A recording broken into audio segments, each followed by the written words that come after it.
Hey guys, this is my first YouTube how-to video, so don't be too critical, but this is a video explaining how to install the Brian Tooley Racing dual valve springs. It's a little bit more difficult, well, not say difficult, but a little bit different than doing a single beehive or something like that. It might be a little intimidating, but hopefully this will clarify some things for you. And if you have questions, put them in the comments. I'll try to answer them. All right, guys, here's the cylinder head we're working on. This is a set of 243s for a Cadillac CTS-V that I'm working on in the shop. We're doing a Brian Tooley Racing Stage 4 LS12 camshaft in it. And to accompany that, we're going to put the 660 Platinum spring kit. Looks like part number SK001. So, interesting thing about this kit is they have their own valve seat, and they use this style valve seal.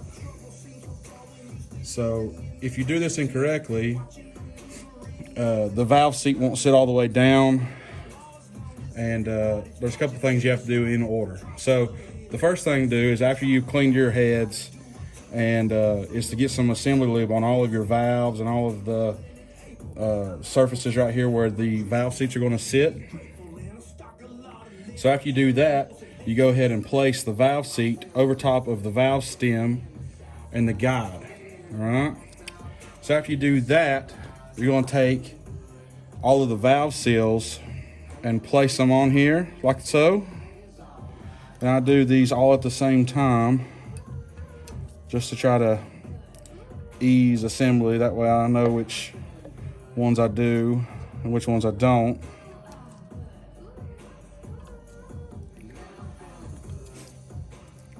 All right, so Brian Tooley, they sell a particular valve seal installer. I do not use that. I have a socket. It's a 12 millimeter socket, and it fits perfectly. Just like the valve stem or the valve seal installer from Brian Tooley, it fits perfectly where you need to press the valve seal down on the valve guide. I'll show you how. This doesn't take a lot of force.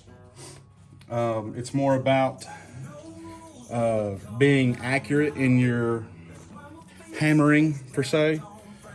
So make sure that everything is in line. You don't want to be, you want to kind of center it up. It'll kind of feel right. And you just tap it on there. And you'll hear the tone change.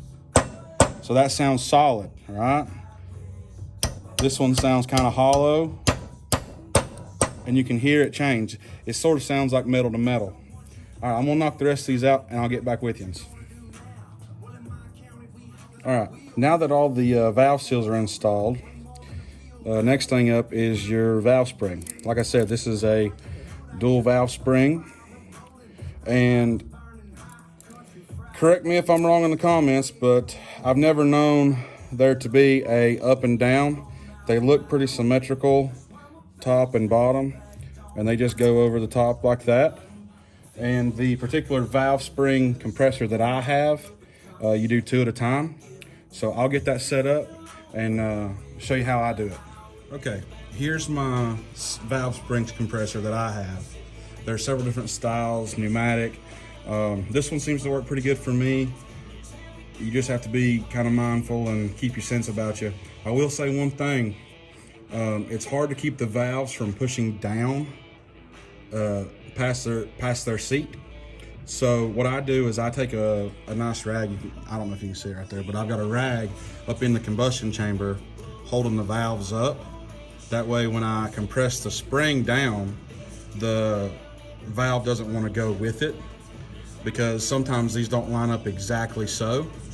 So sometimes the valve stem will get hit with the spring and it'll want to push it down. So the rag just kind of helps everything to stay in place, where you can compress the valve springs and install your keepers so the valves aren't falling down. Okay, so I use a little impact. This is an earthquake from Harbor Freight. It makes your life a whole lot easier than using a ratchet. Just be mindful. This isn't trying to torque it down to maximum effort. You just want to keep it just above finger tight. Keep everything still. Give it a bump or two. And one thing that I do know is, you can't really see it from your point of view, but I try to line the steel retainer up with the valve stem, sort of looking down at it. That way when I tighten this nut right here, it'll compress the valve spring and it'll be less apt to bind.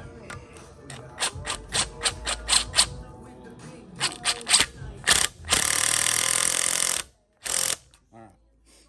So as you can see right there, the valve stem is up and there's enough room where I can get my keeper in. So right here, you can use grease. This assembly lube right here is tacky enough to help. So you put it on the valve stem tip right here, and it makes installing your keepers a whole lot easier.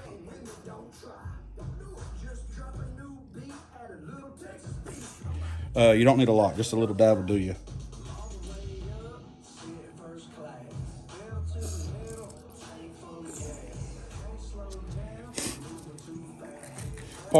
Pardon me for sniffing, I've got a little bit of a cold. So these are the keepers that come with the kit. So be mindful of this. These are specific for the retainers in the Brian Tooley kit. Don't try to use your stock ones with these retainers. You just set them in there like so.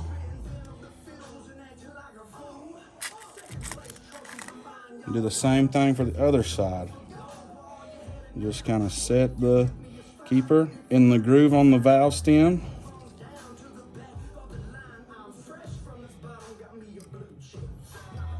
And it's a little aggravating sometimes.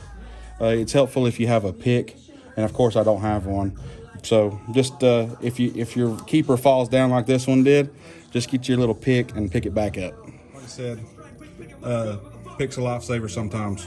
So take your time. If your keeper falls out of place, not the end of the world. So at this point, I take my time and I'll take this nut loose, and the springs will come up, and you kind of want to make sure that the keepers go down into the top of the retainer. That way they don't shoot off. Like that. That's what you don't want to happen. So you bump it back down just a little bit.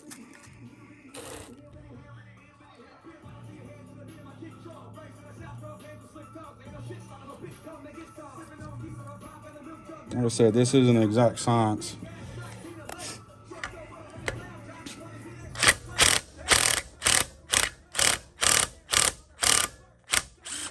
All right. Take your valve spring compressor loose, and then there you go. That side is installed. You can see that both of the keepers are the same height. They're flush with the tops of the retainer, and you just have to repeat that a bunch more times and you're ready to rock and roll. We'll do one more at regular speed, that way you can see how long it actually takes.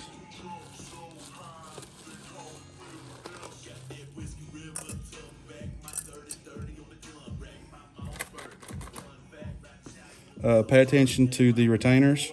They are up and down specific. This is going to be at the bottom. You can see where the outer spring rides here and the inner spring rides here. And you can see this is machined to accommodate your rocker. Okay.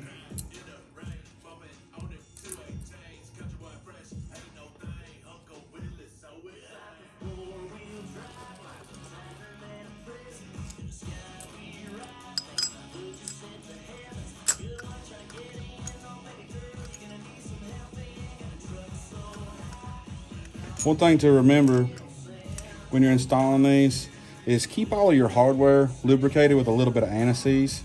It will make the process a whole lot more enjoyable, and it will make your valve spring compressor last a whole lot longer.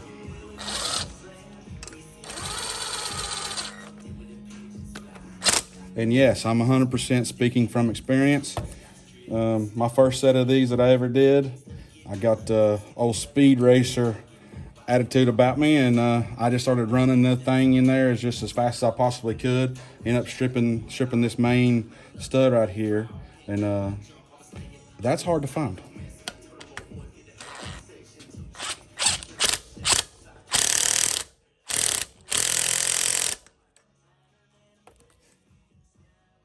Don't forget to put a little bit of lube on your stem.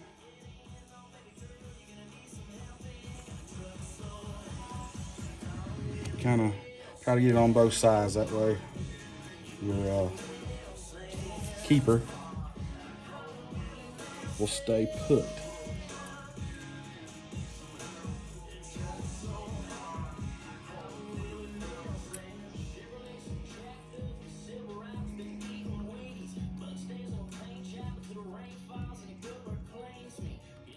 Never hurts to have a good magnet when you get down here, because sometimes they're a little bit harder to get set in that groove just so, especially if you have fingers like mine.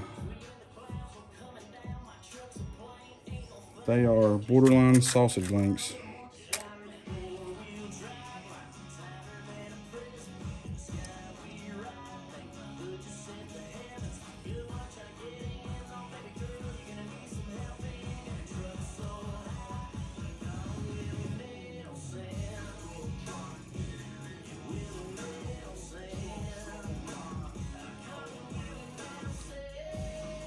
You see that assembly lube keeps everything still.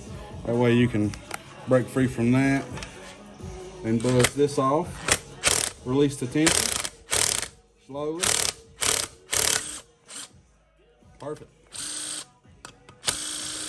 So that's how long it takes to do one. You can have a set of these knocked out in not too long. Thanks for watching, guys. Don't be too critical on my first video, but I'm thinking that we're going to see more and more content come from Glady Fork Customs. Some how-tos, be showing a lot of how we screw up. We'll give some tips and tricks along the way that I've learned. You're going to see a lot of LS content. That's what we deal with for the most part in here. My